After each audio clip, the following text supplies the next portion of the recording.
Hi, today we will be looking at the fundamentals of hypothesis testing.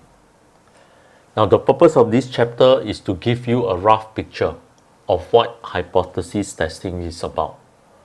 I know some of you choose to remember the steps. All right, when it comes to sums on hypothesis testing, first you state the null hypothesis, and then second, and so on and so forth. But I think that's the wrong way to learn. Now, if you do that, you will find that you are doing it just for the sake of the examination. Okay, without further ado, let us begin. Now, let's say the real thing, that is Coke. All right. Now, Coke is contained is sold in a bottle of 1.5 liters.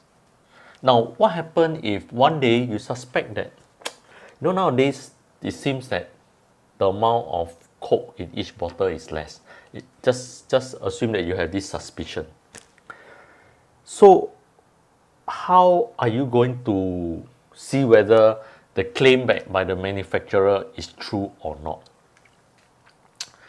Now, what you can do is, perhaps you can take a sample of 50 or 100, all right, or even more than that, and then you take the average of each of the amount of Coke that is in each bottle. Now, then from there you gauge whether you want to reject the claim of the manufacturer, or you decided to say, okay, you do not reject the claim. Now let us treat this problem in a more mathematical way. Now let's say this is your distribution of the amount of Coke in each bottle for the population. So the population, you have a mean of 1.5, or that is what the manufacturer claimed. So you have 1.5 liter, all right, and then you have a variance of sigma square. We are not sure. We are not sure what is the variance of the amount of Coke in the bottle. So you collect a sample of 50, let's say, and then you measure. You take the average. Now, the amount of Coke in each bottle in the sample is not the same. It has randomness, all right, in it. So according to your sampling distribution, now your sample X bar, that is the average amount of Coke in each bottle, okay, will have 1.5 liter. Now this is an assumption only, assumption. Now we assume that the claim of the manufacturer is true. So if it is true, then your X bar should be 1.5, and it also has a normal distribution, but the standard deviation, the variance now becomes sigma squared over n. So your graph will look something like that, because this variance is smaller. So you will have a sharper graph. All right, maybe I just...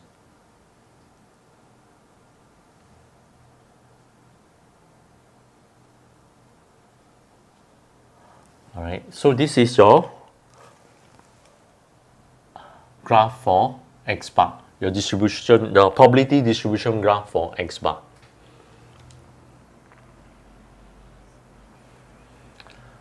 Now, then you decide, all right, we decide, okay, how much should we reject? Based on what do we reject the manufacturer claim? Let's say we say, okay, if now you find that we find that the sample mean, all right, the actual sample mean that we have collected is 1.48 or less, all right, 1.48 or less. We reject the claim of the manufacturer. Now, the claim of the manufacturer is 1.5. Normally, we call that the null hypothesis. So we set a claim, we set a criteria that if the sample mean that we have collected from the sample is equals to or less than 1.48 liter, then we reject the null hypothesis. Now, this value is called the critical value.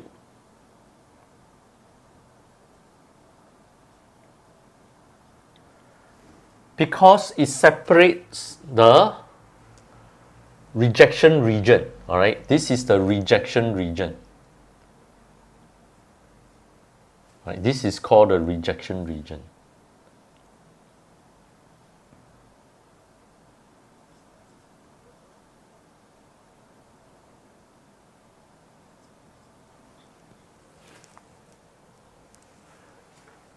Now, the other part, all right, the other part will be the acceptance region, or do not reject. Do not reject.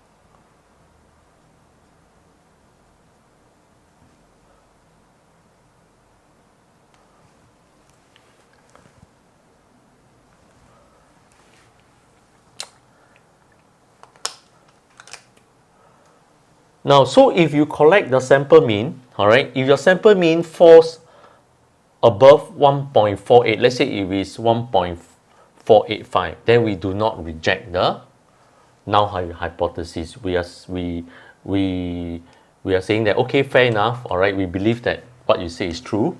But if it's fall below 1.48, then we reject the null hypothesis, and this value is called the critical value. Now, this region is called the rejection region. Now, this area here, what do we call this area? This area here, all right, is called the significance level. Significance level, all right. Now, this significance level corresponds to the critical value, okay. Now, you see, nowadays you find that you have your graphical calculator. Now, everything you can key into the graphical calculator, but in the past we don't have a graphical calculator. So in the, like my time, we would need to change it to a standard normal. All right, running from the standard normal, all right, then we have a logbook to check. All right, but the standard normal graph is based on a mean of 0 and a variance of 1. Now, so nowadays this practice is still being carried out. So now because in the past we don't have the graphical calculator, so we will convert this distribution of x bar to a standard normal distribution. So now a standard normal distribution has mean 0 and variance 1. So you find that this graph is being moved to the left. Okay, it may be compressed or it may be stretched, all right, because that depends on the variance. But we're for sure that because as far as this example is concerned, this graph is moved left because your standard normal graph has a mean of 0.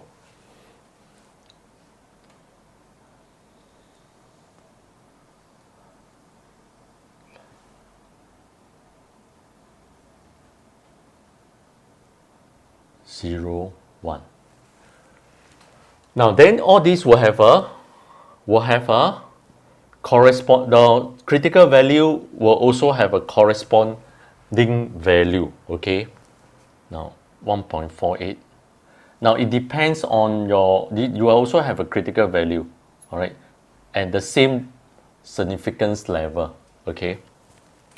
Now assuming that you take your data now, your sample mean is 1.47, so your sample mean is here, 1.47. Now, where will this point be if this graph is being transformed to a standard normal? So, this point will be x bar minus mu over sigma over root n. So in this case, this is 1.47 minus 1.5 liter over sigma, and let's say the sample size is 50, so over root 50. This is your population variance. Okay, now what do we call this whole thing? What do we call this? We call this the test statistics.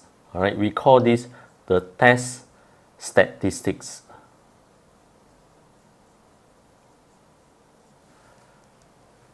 Now, if these test statistics fall on the left of the critical value, all right, fall in the rejection region in this case, all right, then we reject the null hypothesis. Okay, now so looking at this, now this is a one-tailed test. Now if we find that your test statistic, all right, this value is less than your critical value, then we reject the null hypothesis. Now there's also another approach. This is using the test statistics approach. Now there's also another approach. Now what is the other approach? We use this thing called the p-value. Now what is the p-value?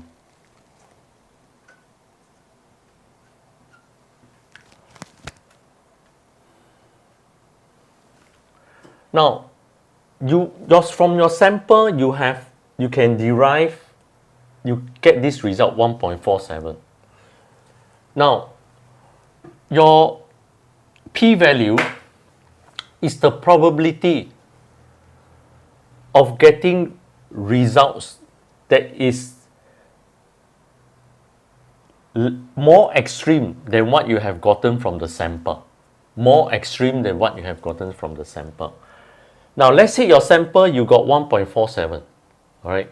More extreme than 1.47 in this case means less than 1.47. Less than 1.47. And then from there you look at it now. In this case, if your p-value is less than your significance level,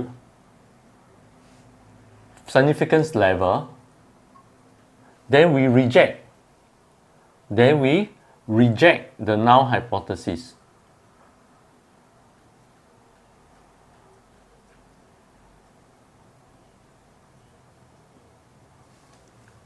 Now, why is this so? You look at this. Now, if your test statistics falls on the left of your critical value, all right, in this case, in this example, if it falls on the left of the critical value, that means it's less than 1.48. We reject the null hypothesis. Now, that means this area here, all right, I use this graph, all right. Let's say this value here, this is your test statistics. This is your test statistics. So more extreme, the probability of getting results that is more extreme than your test statistics. That means this part. All right. Now, if we find that the probability of this region is less than this, the probability of this region is less than your significance level, all right? Significance level is this whole thing. Then we reject the null hypothesis, all right? So it's another way of looking at the problem. One, we use the test statistics. The other one, we use the p-value, all right? Now, there's another way to look at the p-value approach. Now, let's say the claim is 1.5 liter, all right? The manufacturer claim the volume of the amount of Coke in the bottle is 1.5.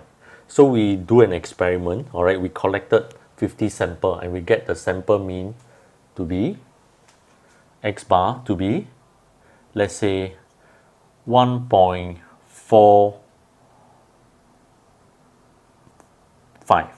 All right, and we define the significance level. The significance level is 5%. Now, then we see what is the chance for this, for the x bar to be less than or equals to 1.45 liter.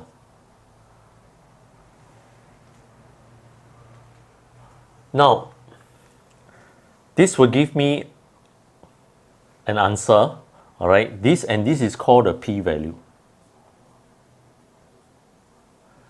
P-value is the probability of getting the results that is equals to this or more extreme than this. That means in this case, what we want is less than this, all right? The more extreme is less than this in this case, and that is the p-value. Now, assuming if p-value is less than 5%, then we reject the null hypothesis or reject h.o.t. This is a short form for null hypothesis, h.o.t. So we reject h.o.t, which is the claim. Now, what is the logic behind this? Okay. Now, we set the significance level at 5%. Now, then our p-value is less than 5%. So we are saying that the probability of getting results more extreme than this is less than 5%.